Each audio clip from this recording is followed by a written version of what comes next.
We also adopted Spriggan because the director, Kawasaki Hirotsugu, was incredibly enthusiastic with adapting the manga to an animation by himself. Kawasaki wasn't a director by trade, but a prolific movie animator, especially on Akira.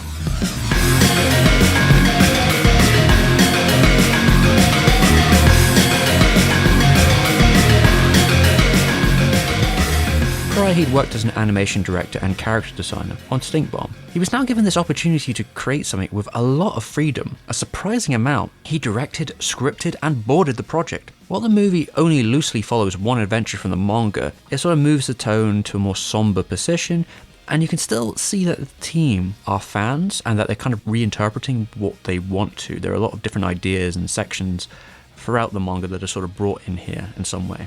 I gotta say, what shines here is definitely the production. There's just like an insane amount of polish given how many countless set pieces there are.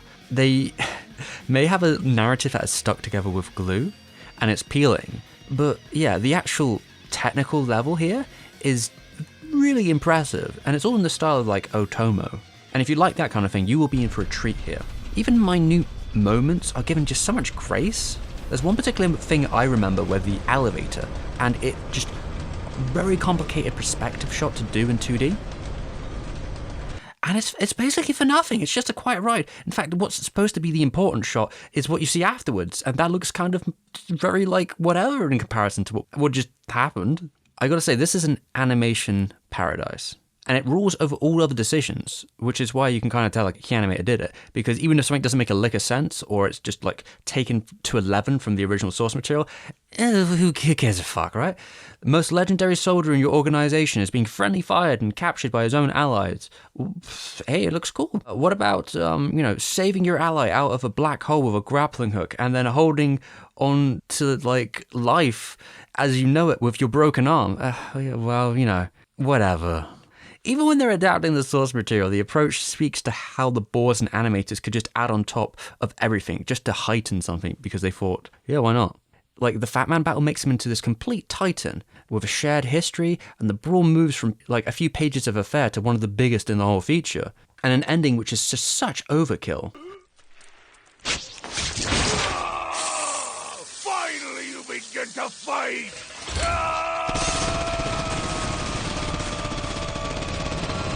That's another thing with the major story here, is how they expanded 4 chapters from somewhere in the middle of the run and turned it into 90 minutes. Upon first watching it, I could have assumed that this was just like the whole manga, like condensed into one feature, because it kind of moves at such a brisk pace and so much happening. I'm just like, what? Okay, what the hell? But then, yeah, no. It's just 4 issues. In fact, the actual manga is very episodic. There's not really a lot of through lines between each of the sort of adventures. And there's definitely some retrofitting of other parts of the manga in there. It's hard to completely check because a lot of the original Spriggan manga has never been officially translated. And in the parts that were translated, there was quite a bit of censorship going on towards its more critical aspects of the industrial military complex in America. Anything to do with anti-American imperialism, gone. And that certainly is the heart of this flick. So much so I wouldn't be surprised if Kojima had wrote it. That being said, there are especially details here with Yu's backstory and locations, as well as some of the colourful cast here, where I do wonder a little, certainly on the same wavelength. And this was just such a large production for the studio. I feel like they brought a lot of people in, and Otomo's name does that, but we have at least like 73 credited key animators, 5 animation directors. Now if we compare that, Akira only had 3 animation directors. And yeah, while not everyone had worked on Akira, there's at least like a good portion of these people that have a history with Otomo and Akira itself. After all, 4C, the studio itself, was half created by one of its pupils, Morimoto. So it's hard to escape his name, especially since it was used to promote the movie. He drew the Japanese poster. It's hard to find information on this film, you have no idea. Right, my little booklet here says that the feature film, Otomo was the supervisor of all the frames. The 90 minutes had over 85,000 keyframes. It's a pretty big number for like that size of production. It's a very flex-heavy film.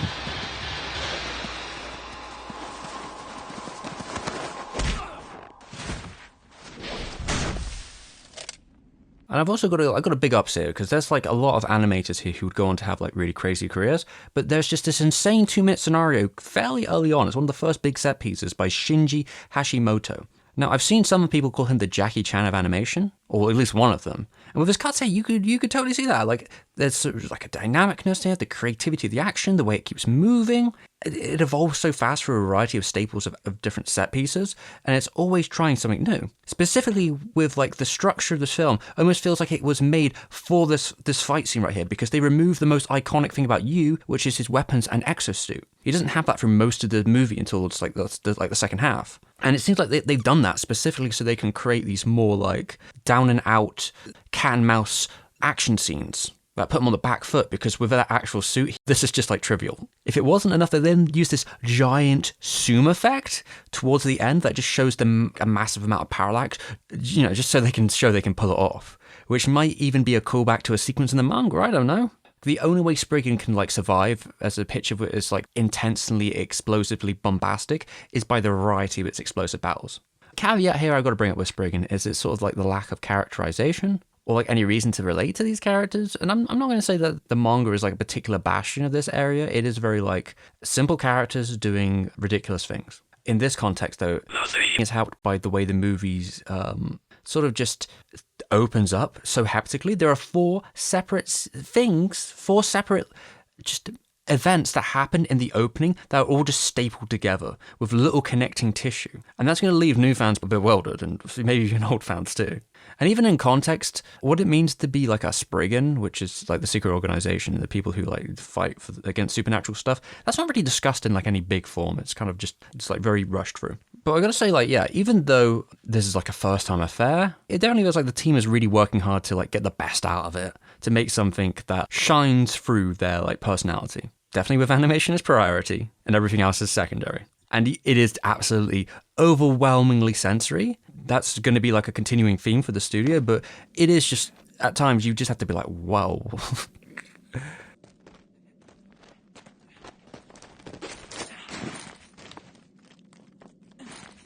And that's not to say there aren't like fewer quieter moments. I really like how meticulous moments are, like how they treat the guns, like checking guns and stuff like that, cleaning them and readjusting them, all like very accurate. And that was all handled by the actual director from STEVEM, who was in charge of like all the guns. And after this production, he said he never wanted to see another one ever again. So that's nice. The way things are designed too, that's pretty cool. Noah's Ark was credited to Otomo, and this is a very different perspective than the original, which was much more traditional. I'm not exactly sure how involved his design was here, because finding stuff about Spriggan is quite difficult. The production book and interviews that involve Spriggan are all like in Japanese, and they're locked away on paper that I can't get. I do find it funny though that there's like this kid right here. I assumed when I saw him, I was like, oh, this is definitely an Otomo design, but no, he's actually in the original manga too. Maybe not blue. It's it's hard to tell, but yeah, it certainly existed beforehand. I think that Otomo just brought him to like the next level with those little pieces of machinery. Well, Otomo's friend maybe had brought him to the next level of like Akira lookalike. But yeah, I got to give it to if this was Otomo's idea or not, the arc is just like one of the most distinct places in the whole movie. It almost reminds me of Silence of the Lambs, which is a very funny comparison to make in this biblical setting, but just like the way they use techniques and special effects, and they make it very much more mysterious, just because of how dark it is. And yeah, this is also a good showing of like how 4C merges like a very strong technical 2D film with 3D effects. Like the film would be worse without them, I would say. And even just like how the sound design also benefits from this area. It all merged together in a really fun way.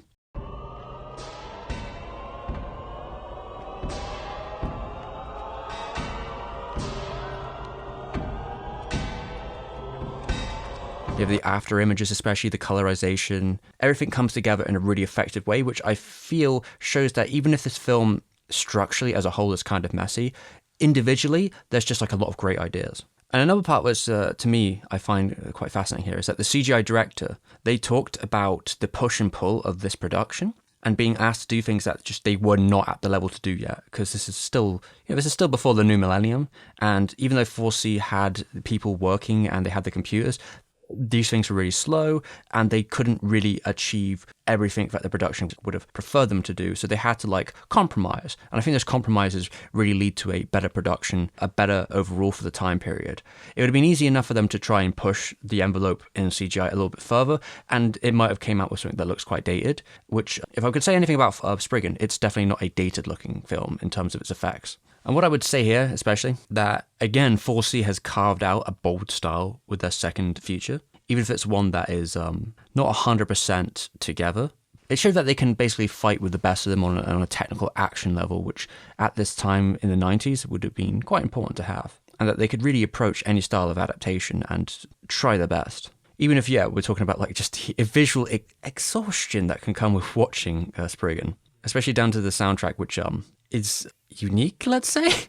But I guess it works here. I mean, looking at how like the characters can move so flauntlessly, it's kind of this merging between like a realistic military procedure and just characters that are, you kind of know have a sort of almost supernatural ability just by how like weightless they are. And yeah, there's definitely an attention to detail to everything here, even down to like the visual setting of Istanbul, or the visual identity of like the chase scenes. There's just so much stuff in the backdrop there. The flawless choreography. It's all great.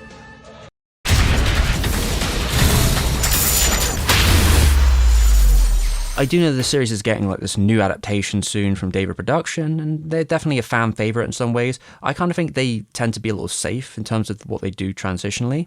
And maybe that will be nice for the people who are fans of the original source material, that they'll get something that's closer and more like the material that they're fans of. But there is something I admire here about the balls to a wall approach, that this is just in a wild adaptation, completely throws any caution to the wind in what it's trying to do. And I imagine that did not make the average manga fan very happy, but it had its own vision. And I think that's really key here when you're doing these kind of projects, that you can't be beholden to the source material. You're not working in that medium. And upon reading and rewatching Spriggan, so like knowing what the source material was like and rewatching the film, I do find I have like a more stronger admiration for it, just knowing what they did and what they had to do and where that comes from. So despite the troubles, I definitely think if you're the target audience for Spriggan, if you've seen this video and you like what you see, yeah, give it a go. Why not?